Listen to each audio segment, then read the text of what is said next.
বাম দিকেও দেখো ভিউটা, ওই যে সামনে দেখতে পারবা। দেখছো কি সুন্দর পদ্মা দেখা যাচ্ছে, পদ্মা নদীটা, চর উঠছে আবার এই সাইডে, এখানে চর উঠছে।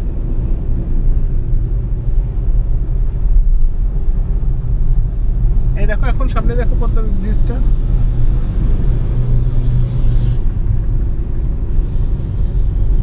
হ্যাঁ, Padma bridge.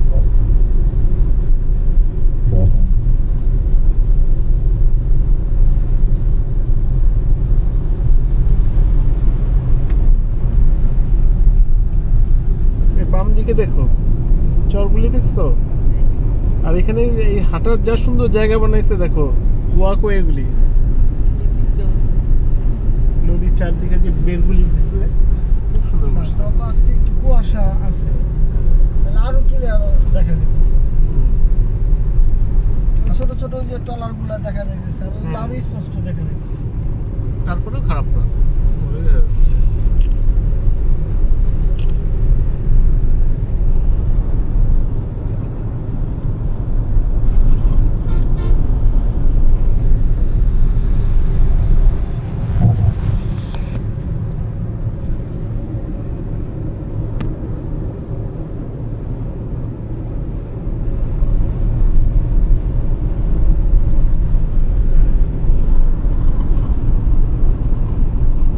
This is Padma. Sir ওই যে খুঁটিগুলো কারা দেখছেন না স্যার, হ্যাঁ, হ্যাঁ। ওগুলো কিন্তু বিদ্যুৎ বিদ্যুতের, হ্যাঁ। অ্যাকচুয়াল পদ্মা, জল ভর্তি।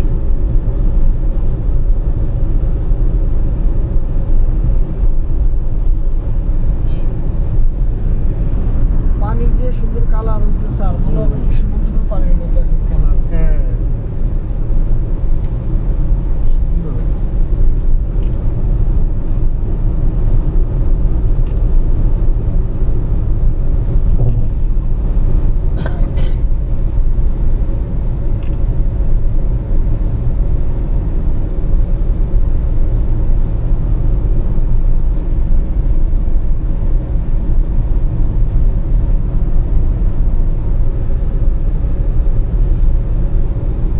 সামনে যে চরটা না স্যার বাপাসে, হ্যাঁ। তারপরে একটা চর আছে, ওরকম আচ্ছা। একটা চরে রিসিট বানাইতে চাইছে। ও আচ্ছা। ওই রাস্তা পুরো ফেলছে, ওই পাশের থেকে রাস্তা বানায় পরে এরকম চরের মধ্যে রিসিট বানানোর চিন্তা ভাবনা করছে।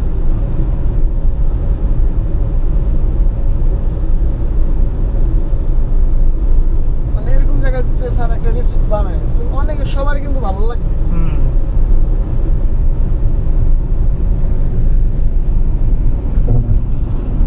আসলে এটা একটা বিরাট একটা কাজ হয়েছে এই ব্রিজটা হয়। মানুষ যত কথাই বলুক, এত বড় একটা ব্রিজ করা এটা কম কথা না, তাই না? তারপর স্যার, এটা সবার জন্য ভালো, যে যায় বলুক আর না বলুক, হ্যাঁ দেশের উন্নয়ন দরকার আছে স্যার। হ্যাঁ, উন্নয়ন, এবং এই ব্রিজটা করে মানে মানুষের কত ভোগান্তি কমছে, মানে আমাদের ওই দিকের মানুষের, চিন্তা করেন না। প্রধানমন্ত্রীর যে যায় বলুক হ্যাঁ, স্যার, হ্যাঁ। আমি মনে করি স্যার ঠিক আছে। ঠিক আছে, সেটাই। 5 ঘন্টার জায়গায় এখন মাত্র 2 ঘন্টায় চলে যায় পরে।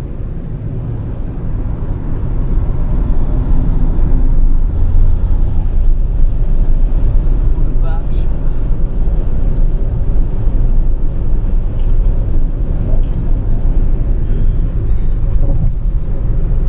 মানুষ যে আগে 500 টাকা কামাই করছে তখনও খায় বাঁচছে, এখন মানুষ 1500 টাকা কামাই করলে এখনো মানুষ খায় বাঁচতেছে, না খায় মরতেছে। এদিকে ঝড় পড়ছে। চর স্যার ওই যে রিসিটের গল্প করলাম না স্যার, হ্যাঁ, হ্যাঁ। ওই দেখেন তার ডান দিকে ওই যে দেখছেন, হ্যাঁ, হ্যাঁ, ওই দিকটা রাস্তা নিয়ে আসছে ওই পর্যন্ত। এখন এটা কি হয়েছে, এটা করবে না? তা তো স্যার বলতে পারতেছি না এখন আর। মানে ওই পাশে থাকলে ভালো মতো দেখতে পারতেন জিনিসটা। ওই যে কোন দিক দিয়ে রাস্তা বানায় নিয়ে আসছে, ওই যে চর জায়গাটা। হ্যাঁ হ্যাঁ, দেখছি।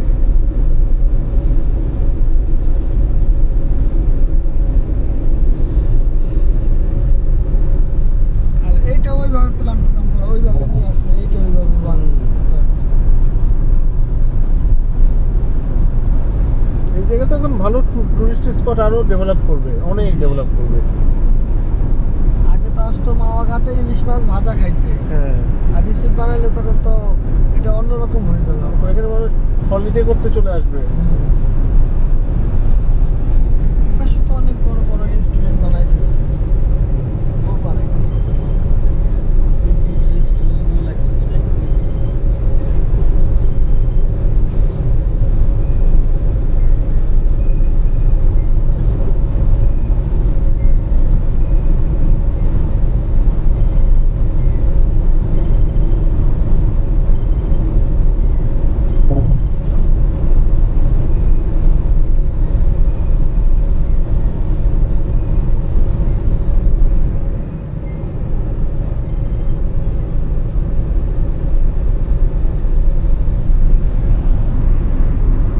ফেরিতে যেতে কত ঘন্টা লাগতো, আর এখন কয়েক মিনিটে আপনি চলে গেলেন, পার হয়ে গেলেন।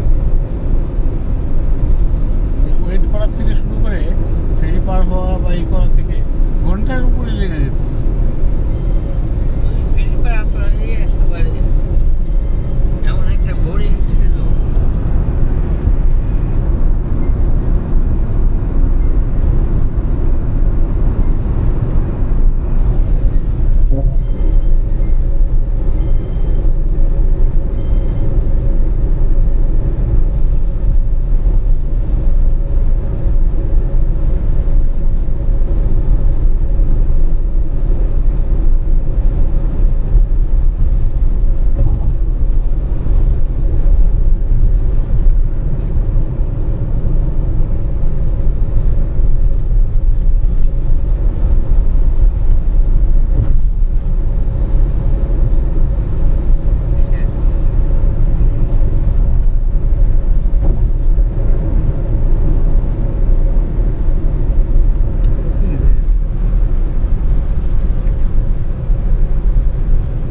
এই সাইড থেকে যখন যায় টোল প্লাজাটা কোন কোন কোথায়? সামনে আরো সামনে, ওই যে দেখা ওই যে যাচ্ছে। ওইটা।